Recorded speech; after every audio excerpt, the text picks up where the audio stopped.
Hello, good evening. Welcome to another episode of Brett's Old Time Radio Show. Welcome to our little summer moorings here in the lovely Costa Calada region of southern Spain. Thanks for joining me once again for our regular late night visit to those studio archives of old time radio shows right here at my home in southern Spain. I'm Brett, I'm your host for our Nighttime Podcast. Welcome to another episode. Don't forget we've got Facebook, Instagram, YouTube and TikTok, all called Brett's Old Time Radio Show. Give them a little look. That would be brilliant.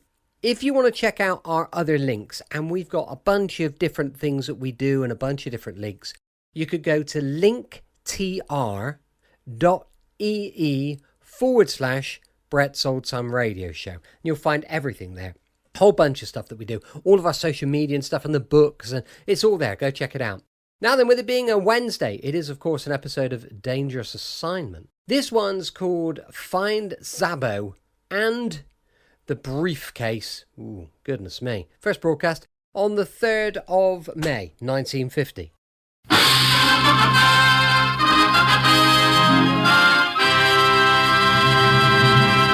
Wheaties Big Parade.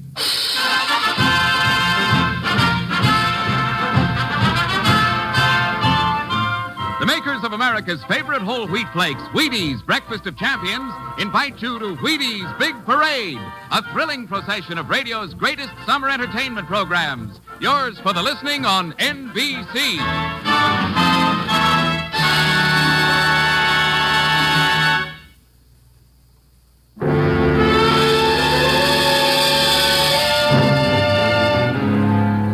Dangerous Assignment, starring Brian Donlevy as Steve Mitchell.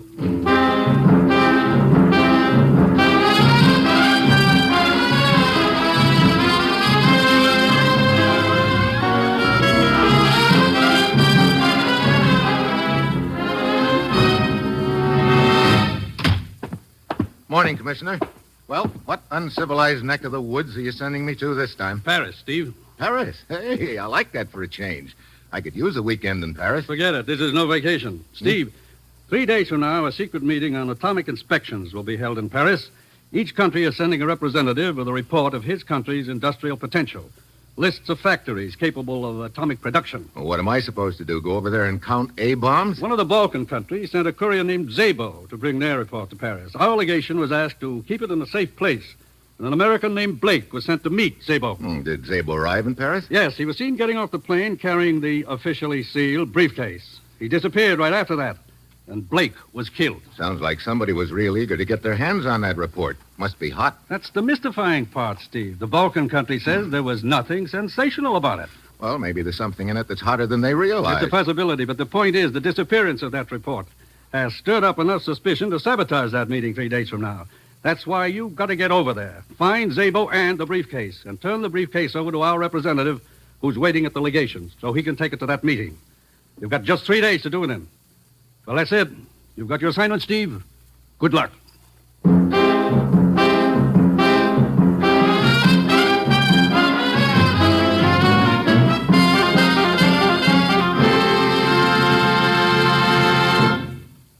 Wheaties are America's favorite whole wheat flakes, and there's every good reason why they should be. They're made from wheat, of course, 100% whole wheat, so you can be sure that every single Wheaties flake in the orange and blue box you buy from your grocer contains all the good things you've come to expect from whole wheat. Vitamins, minerals, iron, and just plain whole wheat goodness. You can always be sure you'll never get shortchanged on nourishment when you look for it in a bowl of Wheaties. Of course, the beautiful thing about good, nourishing Wheaties is that they taste just wonderful, too. For breakfast, or any old time at all, you can enjoy Wheaties plain, with milk or a little cream, or with your favorite fruit. In fact, Wheaties taste so good, some people just nibble them right out of the box. So if you have any use for a breakfast cereal that's wonderfully, wonderfully good to eat and good for you besides, by all means ask your grocer for Wheaties, America's favorite whole wheat flakes. And now, here is Dangerous Assignment, starring Brian Donlevy as Steve Mitchell.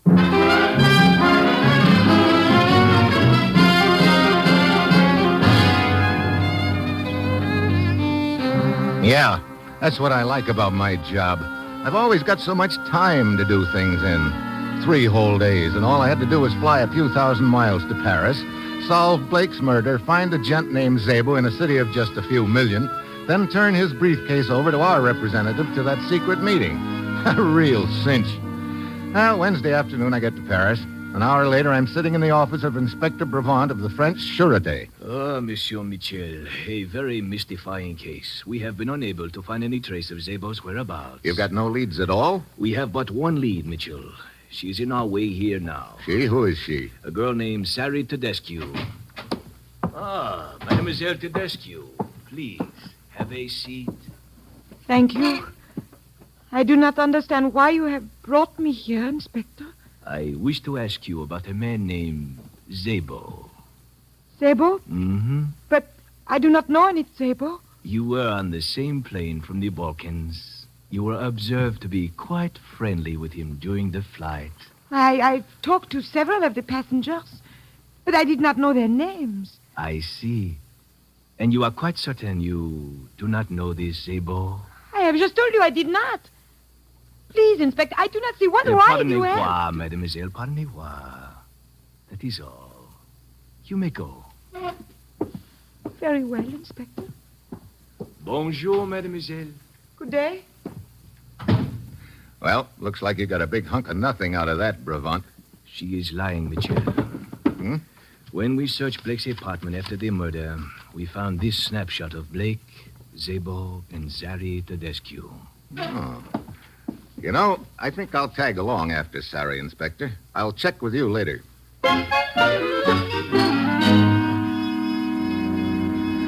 I hurry outside and spot Sari on the sidewalk ahead of me. After about 15 minutes of fast walking, she ducks into a bar, La Petite Chienne. I wait a minute or two, and then I go inside, but Sari is nowhere in sight. Oui, monsieur. What will it be? Look, a girl just came in here a minute ago, bartender. What happened to her? A girl? But many girls come in here, monsieur. Would you perhaps like me to introduce you to... This one had long, dark hair. Her name is Sari Tedescu, and I know she came in here. But, as you see, monsieur, there is no one answering that description here. That's the point. Where is she? But how would I know? I do not remember seeing this girl come in at all. I see. Well, thanks a lot, Mac.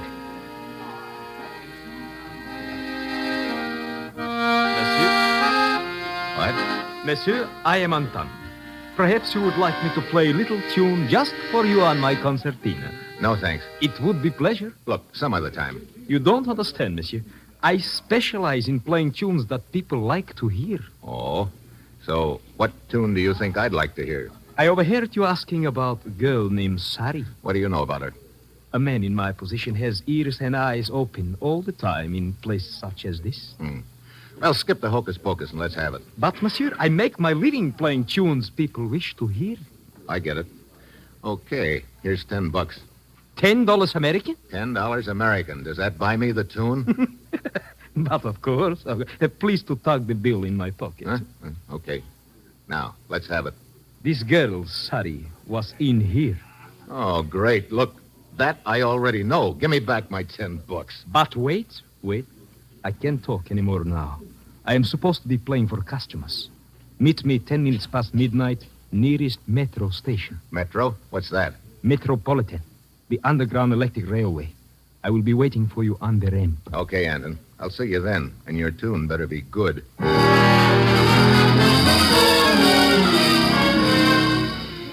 I keep checking Sari's hotel all evening, but she's not in. It's a few minutes after midnight when I get to the subway station. I go down a long flight of metal stairs. I can hear a train approaching, but the ramp is dark and deserted, except for a little guy at one end. It's Anton.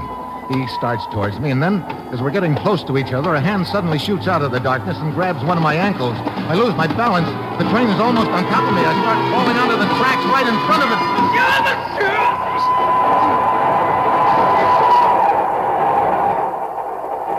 Brother, that was close. Are you all right?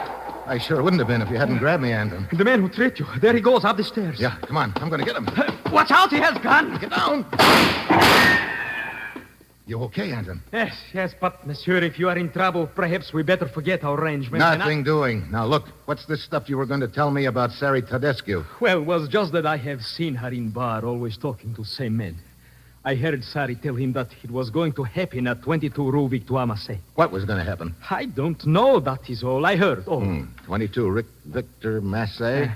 Okay. How do I get there? Wait, you better take me. You paid me only for information. I am a very busy man. Okay, here's 10 more bucks for you if you take me there. Oh? You mean $10? Yeah, $10 American. That is slightly different matter. Come on.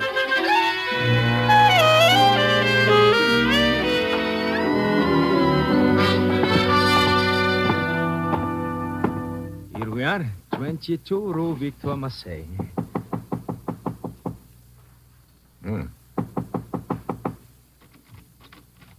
Monsieur Mitchell, door is unlocked.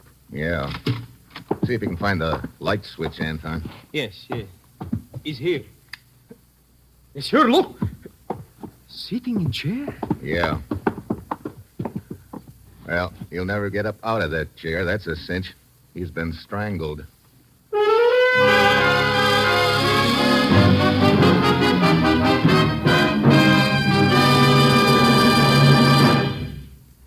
When somebody mentions the grand old game, you can be sure it's baseball he has in mind. And if he should talk about the breakfast of champions, well, that would be Wheaties with milk or a little cream and his favorite fruit on top. Actually, the two expressions have a lot more in common than you might suppose, because through the years, Wheaties and baseball have kept pretty close company. You see, the fact that Wheaties are 100% whole wheat flakes means they have a lot of nourishment to offer. And if there's anything an active major league ball player needs, it's nourishment and plenty of it. Of course, like anyone else, champions like to get that nourishment in a food that's good tasting, too. Well, Wheaties just naturally are both good tasting and good for you. So you can understand the enthusiasm shown by Stan Musial, slugging outfielder of the St. Louis Cardinals. Stan says, "You can certainly put me down as a Wheaties man. They're swell for flavor, and at the same time, they hand out valuable nourishment." Well, if you're anything like I am, I'm sure you run into days when you burn up as much energy as you might if you went 9 innings with the Cardinals. And on days like that, the nourishment you get from crisp, tender, delicious Wheaties in the morning can certainly help a lot. What Wheaties can do for a baseball champion, they can certainly do for you. Try 'em. Wheaties, breakfast of champions. Now, General Mills, makers of Wheaties, presents the second act of Dangerous Assignment, starring Brian Donlevy as Steve Mitchell.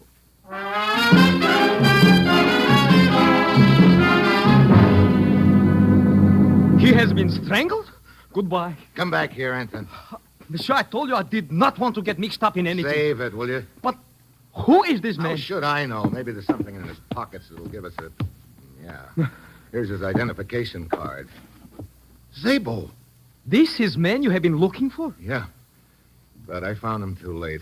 The killer probably has the briefcase by now. Briefcase? What briefcase? Oh, skip it. I wonder if there's anything else in his pockets that might help. Here.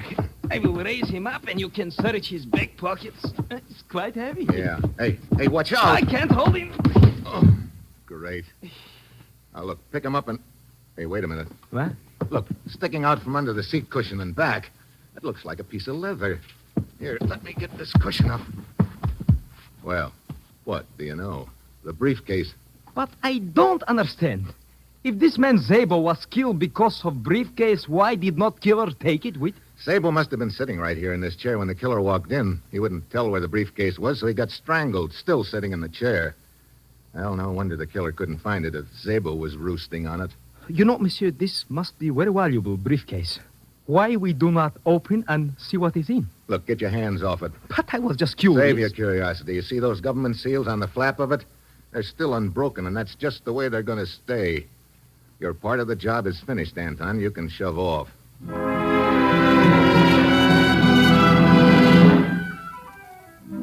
Anton shrugs and leaves, and I call Inspector Bravant and tell him I've found Szabo's body. Then, the next morning, I go to the American legation and look up our representative to the secret meeting, a guy named Robertson. And when Robertson spots the briefcase under my arm, his face lights up like a neon sign. Mitchell, you've certainly done us a tremendous service finding this briefcase. Well, I guess it's a good thing I didn't take any longer. That meeting is today, isn't it? Tonight at 10 o'clock. Excuse me, Mr. Robertson. Yes, Miss Miller. They just delivered your train ticket. Good, thank you. Yes, Mitchell, this briefcase will help our cause tremendously. Its disappearance stirred up so much suspicion that the very purpose of the meeting was in jeopardy. But now, when I deliver this briefcase to the Balkan representative tonight at 10 with the seal still unbroken, I think it'll clear the atmosphere quite a bit. Where's the meeting going to be? Sorry, Mitchell. I'm afraid I can't tell you that. You see, we've had indications that someone is out to sabotage the meeting, so we're taking no chances. We've changed the location twice, and now only the 5 representatives know what that location is. Well, that's probably the smart way to handle it. Anyway, doesn't matter to me where the meeting is. You've got the briefcase, and my job is finished. Well, thanks again, Mitchell, and goodbye. I must leave at once for the meeting.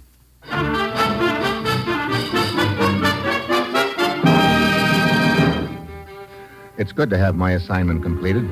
I'm patting myself on the back, telling myself how easy it's been when the easy feelings becomes a little uneasy. Somehow it's been too easy. Call it a hunch or what have you. I begin to wonder if maybe I've been played for a sucker. I try to duck the thought, but the feeling sticks. I've got a few hours before the plane time, so I decide to do a little more checking. I remember the bartender at La Petite Chienne, the guy who lied to me about Sari not being in there. Bar's pretty deserted when I get there. Anton is over in one corner playing sweet music for the benefit of a young couple at a table. He gives me a big wink and a grin, but I head for the bartender. I tell him I've got a message for him from Sari Tedescu. He blinks a couple of times, but finally takes me to a back room. Now, where is this message? Where's Sari? What? But you said you brought a message from her. You heard me. Where's Sari? This is a trick. Yeah, and it's going to work. Open up. Tell me where she is. I will not take The knife, huh? That's better. Let go of me. Here. Try this wall for size. I will call for help. I doubt it. I don't think you want anyone to know you're a friend of Sari. Now, look, you're going to keep bouncing off that wall until you tell me. I will not tell. This could go on all night. Stop it. Okay. Where is she? Room 24, Auberge Hotel. Thanks. You better get that wall fixed, Buster. Looks like we started a few cracks in the plaster.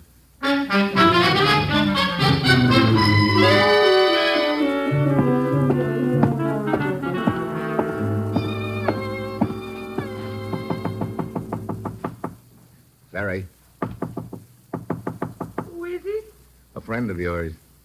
What do you want? I've got a message for you from the bartender at La Petite Chienne. Oh. Hello, Sari. You are the one at the police station yesterday. You get your foot out of the door. I'm coming in. You get out of here. I will call the police. Are you kidding? What do you want? A lot of answers. But mainly they boil down to this. Why did you kill Blake and Szabo? Szabo is dead. You ought to know, sister. Oh, Szabo. Poor Szabo, he was trying to help me. Help you? Look, you better start talking. We know you were on the same plane as Szabo, but yesterday at the police station you denied knowing him. Why? Szabo was trying to get me out of the country illegally. He got me a forged passport, and he brought me to Paris with him. Wait a minute. You're not hooked up in this briefcase deal at all? Oh, no. When the plane landed, a little man met Szabo. He said he had come for the briefcase. The two of them went away together. But when Szabo did not return to the hotel, I became worried. And then when the police brought me in, I thought they had found out about my forged passport. So I denied knowing Szabo. I did not want to get him into any trouble. And you've been in hiding ever since, huh? Yes. Well, look. How does that bartender at La Petite Chienne tie in? Szabo had told me to go there if there was any trouble. Oh. That the bartender would tell me of a place where I could wait safely for the next stage of my journey. I guess that bar is a contact point for those with forged passports. And the bartender sent you here. I still don't see why you ducked out of that bar, though, in such a hurry. Because as I was talking to the bartender, I suddenly saw the little man who had met Szabo at the plane. What? This guy was in the bar? Yes, he was. You expecting anyone? No. Okay, I'm going to get over here behind the door. Oh. Now, go ahead and open it. All right.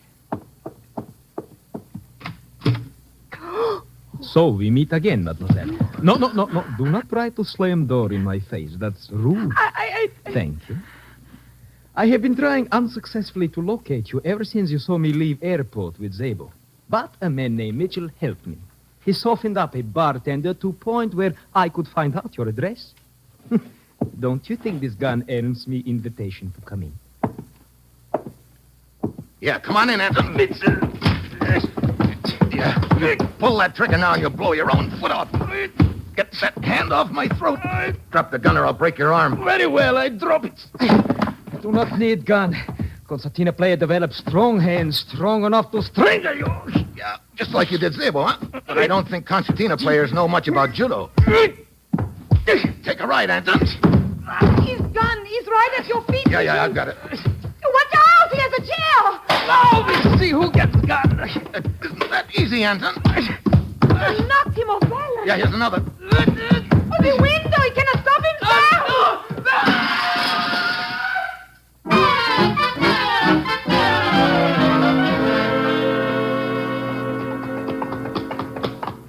There he is, in the middle of the courtyard. Yeah, I see him.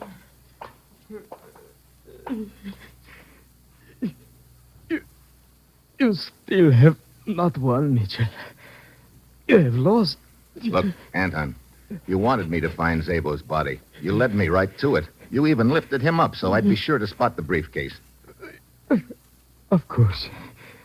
When Briefcase is opened at secret meeting will be over. I'm the prize chump of all time. You planted a bomb in that briefcase and got me to deliver it for you. Yes. Oh, well. So long, Sari. I've got to find that guy Robertson in one big hurry.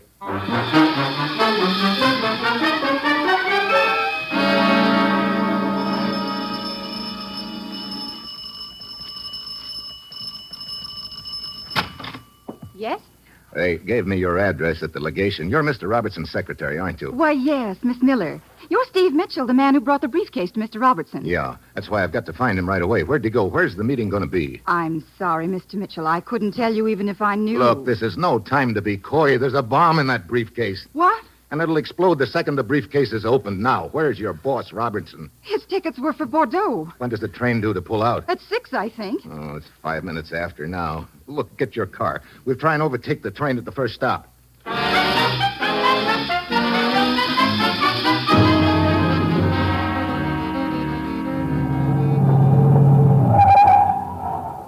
There's the train, Steve. We made it. Come on. Which compartment is Robertson in? His reservation was for compartment 5. Here we are. Let me give you a hand. Thanks. Come on down the corridor. There it is, compartment 5. Mr. Robertson, Hey, the compartment's empty. Empty, but You're sure this is the right compartment? of course I got the reservation myself. What is it, monsieur? Conductor, where's Mr. Robertson? Robertson? The guy who had this compartment. Why, he did not stay on the train. What? No, it was very strange. He got aboard on one side, then he got off on the other. It took a taxi, I believe. Oh, great. Then the meeting's in Paris after all. Steve, what'll we do? It's 6:30.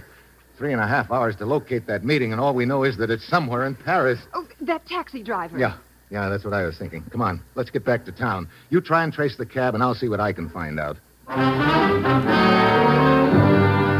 Why, no, Mitchell. None of us here at the Sûreté know where that meeting is to be held. Haven't you any idea at all, Inspector? Paris is a large city, Mitchell. I am sorry. You're sorry. Look, Commissioner, I've got to find that meeting. Do you know where it's to be? No, Steve. Why? Something wrong? You bet there's something wrong. There's a bomb on its way to that meeting. A bomb? How do you know? I sent it. What? Now, Steve. It's no joke, Commissioner, and if I don't locate it in the next 3 hours, there won't be any meeting. Steve, the taxi company says whoever picked up Mr. Robertson was on the day shift, and all those drivers are home by now. But there isn't time to telephone all of them, and... Wait, the radio. What? The Paris radio station. Come on. No. We cannot interrupt our programs just to broadcast Look, unless you do, there's going to be an explosion in Paris at 10 o'clock. An It'll explosion? probably blow up a city block. An explosion? You heard me. Now get on the air and tell any cab driver who picked up a man with a briefcase at the depot at 6 to call in here right away. Very well, monsieur. I will broadcast it immediately. Steve, I can't stand this any longer. It's 9 o'clock in 1 hour. All right, you got any ideas? Maybe we ought to broadcast a warning to the people of Paris. Tell them there'll be an explosion somewhere in Paris in an hour, but we don't know where? Huh. You put an announcement like that on the air and you'll start the biggest stampede in history. Monsieur, Yeah. the cab driver's just called in. He remembers picking up a man with a briefcase at the depot. Where'd he take him? Here is the address. Thanks. Stay here, Marjorie. I'll see you later.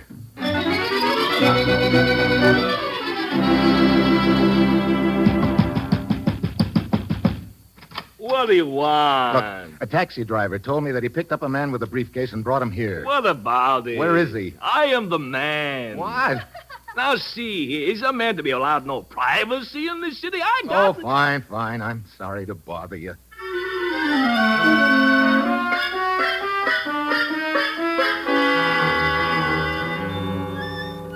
I'm glad you called in, Steve. Look, that was the original wild goose chase. I know. Another cab driver just called in. The man he picked up answers Mr. Robertson's description. Where'd he take him? He let him off in front of the Louvois Hotel. You've got just 15 minutes before that meeting starts, Steve, and it'll take you 12 of them to get there.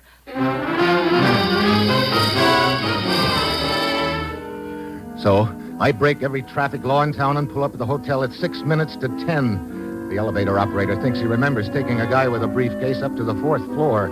I get up there with 3 minutes to go and start walking down the hall.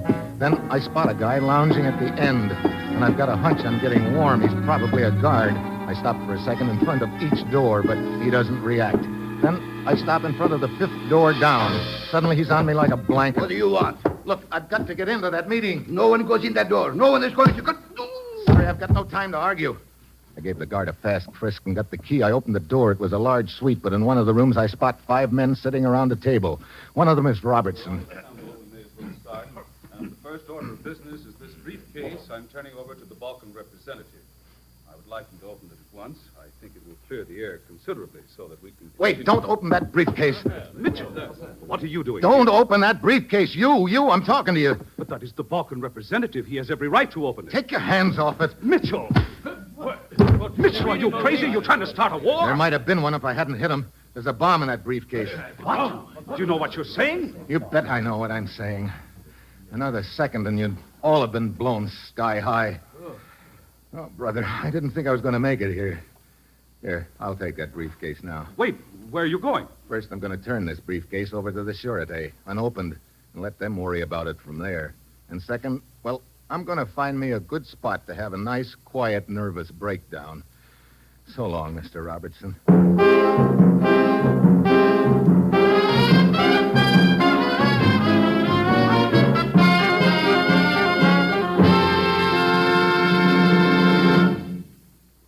You've just heard another episode of Dangerous Assignment, starring Brian Donlevy in the role of Steve Mitchell. We're glad to welcome Dangerous Assignment as one of Wheaties' big parade of radio shows. Now, if Mr. Donlevy will step out of the role of Steve Mitchell, we'd like to welcome him to the Wheaties family of salesmen. Thank you, Terry O'Sullivan. I am very proud to accept what I consider to be one of my most important assignments, for tonight I'm joining the more than 700 salesmen of General Mills whose worthwhile job it is to bring good food to the American table. Yes, I'm a Wheaties man tonight. I'm particularly happy that I am after reading a very startling article in the May issue of Reader's Digest. It's an article I think all of us should read. It's called What Do You Eat for Breakfast? And believe me, it certainly reminded me of how important a good, nourishing breakfast is to every man, woman, and child in this great nation of ours. The fact that I am joining you salesmen and the hundreds of thousands of grocers who meet the American homemaker across the country every day gives me a real thrill. All of us know that by selling Wheaties, the breakfast of champions, we're doing our part in helping more families to eat good, substantial breakfasts regularly. That's a job worth doing. Ladies and gentlemen, turn to page 73 of the May Reader's Digest and see if after reading this article, a breakfast including Wheaties with plenty of milk and fruit doesn't sound like a good idea to you.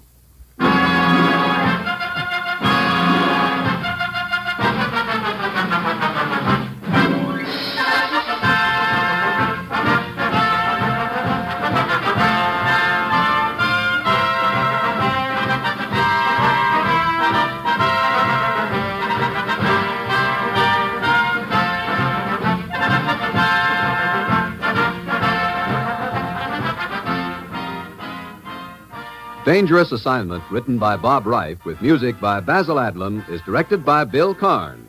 Be with us next week at this time when Brian Donlevy, starring as Steve Mitchell, will embark on another dangerous assignment. And on Monday, listen to Frank Lovejoy in Night Beat on the Wheaties' Big Parade.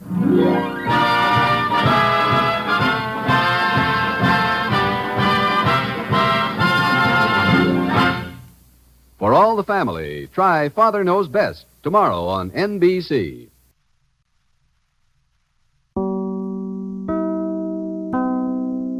Thanks for listening. I'll be with you 7 days a week, each and every week, and I'll see you tomorrow on Brett's Old Time Radio Show. Love you. Bye.